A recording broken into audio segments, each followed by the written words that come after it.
Doing good. Thank All right. Hi, Facebook. I am coming to you to bring you the breaking news that we have been following all day long, and that is this explosion, this train derailment and explosion fire that's happening in East Palestine, Ohio. Tori Yorgi has been there and told us the situation is getting worse. So I'm going to bring her in right now. So, Tori, we were seeing the fire and they say an explosion is imminent. Tell me more about that. you. Yeah. Hey, Michelle. So essentially, Ohio Governor Mike DeWine put out last night that there was a drastic temperature change in one of the rail cars, which is essentially catastrophic failure, meaning that it could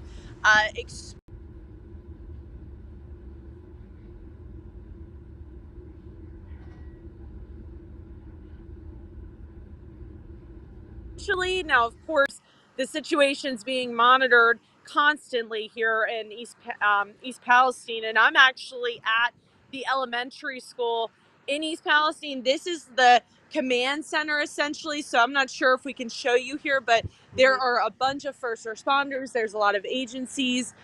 I know an emergency response team is set up inside.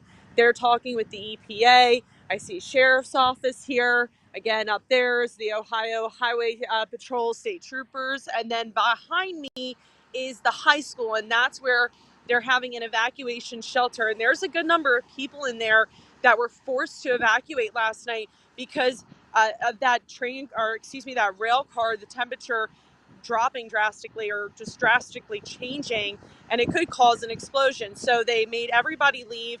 Even the Columbiana County Sheriff's Office threatening arrest to residents that don't leave because that's how severe and serious the situation is. So there is the Red Cross over at the high school too, and they have a lot of beds and cots set up and food.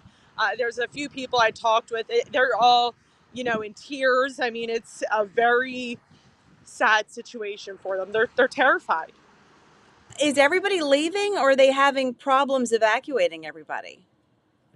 They're having problems evacuating. Now, I will say a lot of the residents I spoke to today in the evacuation shelter said because the Columbiana County Sheriff's Office essentially threatened arrest, they're pretty confident that everyone will eventually leave, maybe this morning, later on this morning.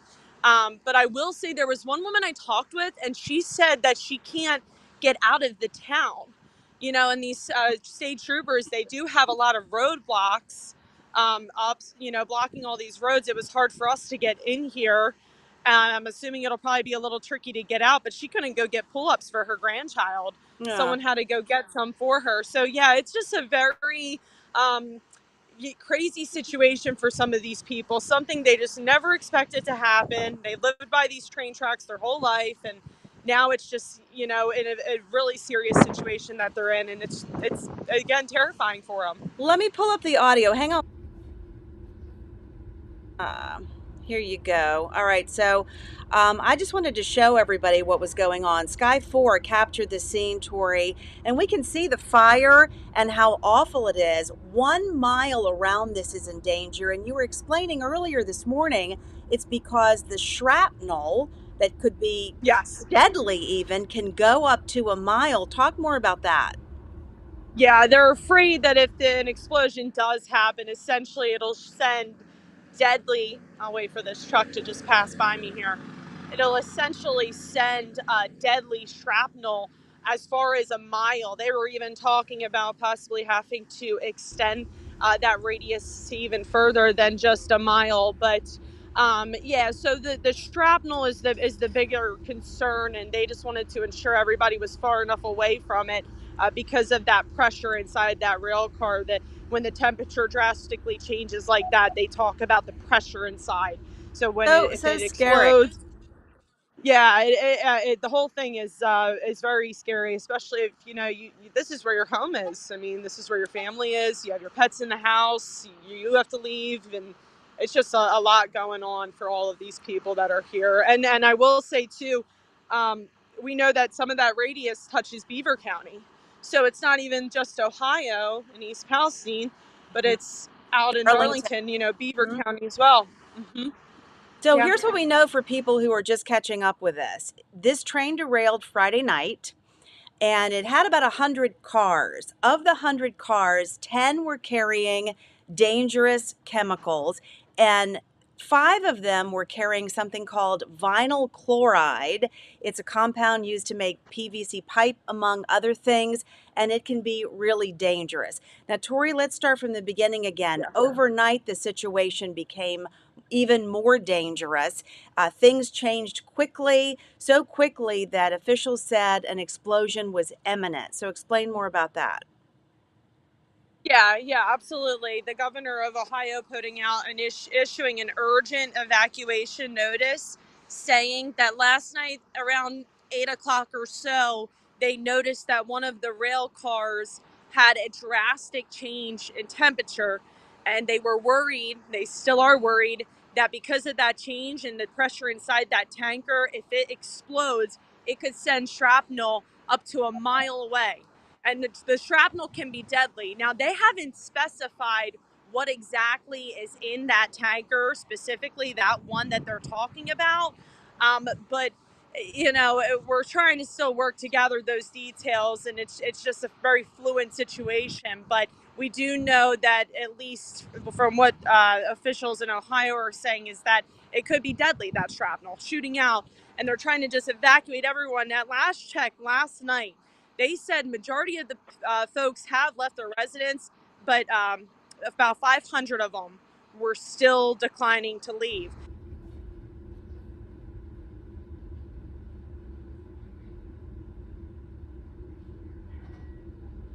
And once we have that number, of course, we'll pass it your way here online, and then of course on the air as well on WTAE. But we're still working to gather those details at this point. But yeah, again, now they have an evacuation shelter set up at the East Palestine High School.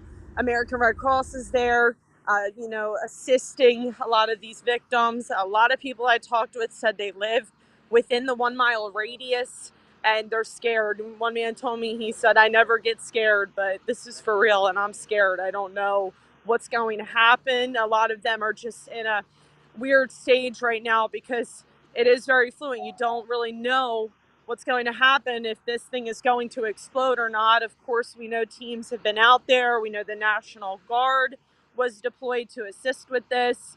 Um, we know a lot of agencies are out there, EPA and all. So it's just a matter of whether or not they can hopefully contain that and avoid that explosion from happening.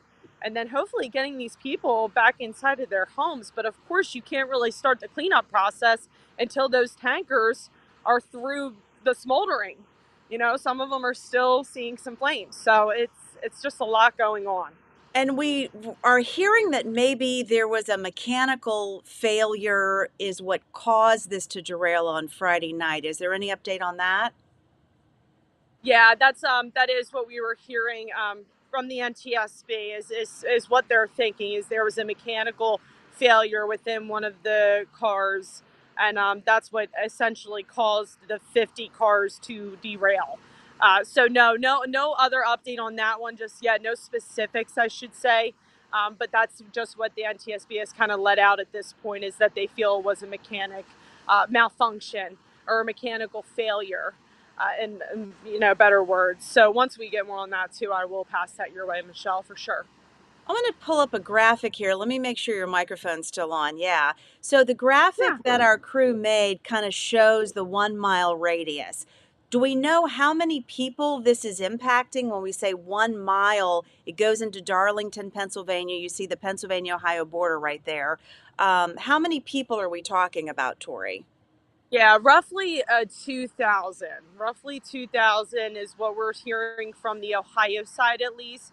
Now, I have to double check if that includes Pennsylvania as well, the Darlington, Beaver County area. I imagine it does, because the, excuse me, Ohio leaders essentially put out a few press releases saying about 2,000 residents, about 500 are still in their homes declining to leave. But again, that was last night. We're still trying to figure out exactly how many people are still in their homes this morning, if any. because again, the Columbiana County out of Ohio, the sheriff's office here, they are threatening arrest, especially if you have children. If you have children, the charges will be heftier if you refuse to leave your home. So just showing you just how much of a serious situation this is, Michelle. Let me play the video again. Hang on. Mm-hmm. When I do that, I have to turn on our microphones again. Um, so again, we're seeing the video of this derailment and the fire, and they just can't get it under control for some reason. Any idea when they Yeah. think that this situation is going to be resolved? No. None. I was told earlier this morning they thought that maybe within 3 hours they would figure out if they could avoid the explosion. But 3 hours has come and gone, and still no word yet on exactly the status of that one rail car. And I honestly, I haven't gotten official word, but from what I've been hearing from first responders kind of around the area, that they have to wait until those cars essentially burn out to start the cleanup process. So this is a while, and then they have to also, the first responders, watch their backs because they're right up on these chemicals. The vinyl chloride, that's the one that the officials at the press conference over the weekend were saying they're really concerned with. So it's just a lot of factors that are playing into this, and I think that we probably won't have a solid answer on when the cleanup process can start until later on today. But I am working to get that. I don't know if you can see the comments coming in here, Tori, on the bottom of the screen, but Eric says that you need to be safe. You were outside of that 1 mile evacuation area, just to be clear this morning.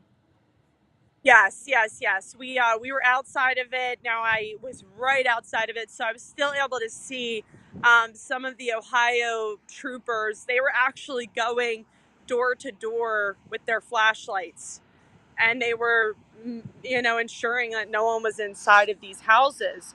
However, there were a couple of houses right near where the site is, and I was told that there are lights still on and people still in some of them. So again, we're still going to have to wait and see as far as how many people actually are officially evacuated and how many are still in their homes. But I do appreciate that comment. And I will stay. I've been staying outside of the 1 mile radius. Obviously, we preach this to you all, so we're going to follow through with it too. But yeah, Hey, it's a scary situation. And I'll tell you, Michelle, when I was out there, I did, I was smelling the fumes a little bit, and it's just not a pleasant feeling. Not in a place that you call home, and your whole family's here for some people, and this is where you grew up and walk the right. streets, and it's a really shocking thing for these people here. Very sad. Continue to read the comments here. And Accessible Hunters wants to know, is anybody helping people with disabilities evacuate? Any word on that? Accessible housing, that adds a whole other layer to the danger and the frustration of people trying to get somewhere safe. Yes, yeah, I do know that there are a few people with disabilities that are inside the evacuation shelter. I actually got a chance to speak with a couple of them, but they told me that the sheriff's office showed up and they asked them to leave their house. Now, I didn't get specifics on actually who helped them out of the house and into the shelter, but I do know that they were helped. I do know some first responders or American Red Cross is assisting, and they are taking them into the evacuation shelter and helping them with whatever they need: food, shelter, water. They have a bed, they have beds in there, some cots set up. So yeah, those people, everybody is definitely being assisted. All right. Well, I know you have a lot of work to do. Will we see you at noon? What's the plan for an update? I know crews are going to be coming and going and Yeah. covering us all day long. Yep, I think you'll see me at noon, and you'll hear from a couple of people that are inside that evacuation shelter, some that live within that 1 mile radius. Again, a woman who can't even get out of the town to go buy her grandson pull-ups. So a lot of different situations, a lot of tears were shed, and Sure. it's a hard story to tell, but yeah, I think it's important for people to know what these people are having to go through and deal with during a crisis like this one. So you'll hear from me at noon. another colleague of ours will take it over after that. And I'm sure, and I just know we'll be keeping you all updated throughout the day, throughout the next couple of days as this thing just kind of develops and we get more details. Tori, thanks for checking in. You guys, you and Tim both be really safe, and we will talk to you later. All right. All right. Thanks, Michelle. All right. So that is the situation. Show you some more of this video here. This is what we know. Tori Yorkie is there. She has been covering the story for us all morning long. This train continues to burn. 100 cars in all. It derailed Friday night, and they just cannot get these flames under control. This morning, they came back and said that an explosion is imminent. They think it will happen. Hopefully, it won't. Hopefully, they'll get something done in the meantime. But what they've done is forced everyone within a 1 mile radius to evacuate the area for their safety. When this explosion happens, it's expected to send dangerous, even deadly shrapnel up to 1 mile away. So you can see just the danger, not just the fumes that are burning, but also just the possibility of the explosion and shrapnel going everywhere. We, of course, will keep you updated. We'll be back at noon with an update. If anything happens in the meantime, you can find it online. We'll be covering it constantly, and if there is something to report, you can get it right here on WTAE. But we will check back in with Tori. I'm reading some of your comments. Rochester, good morning. Have a safe day. Yeah, hopefully people, especially in that area, will be able to. Yeah, so Eric is saying that if an explosion happens, they'll be able to feel it like an earthquake. So hopefully, Eric, everybody will stay safe. Kudos to all of the crews, the rescue crews evacuating people, and all the responders there on the scene. We will be monitoring as they do their best to try to get things under control. I'll continue reading your comments. Thanks for checking in, and yeah, we'll be watching Tori today at noon. All right, have a good day, everybody.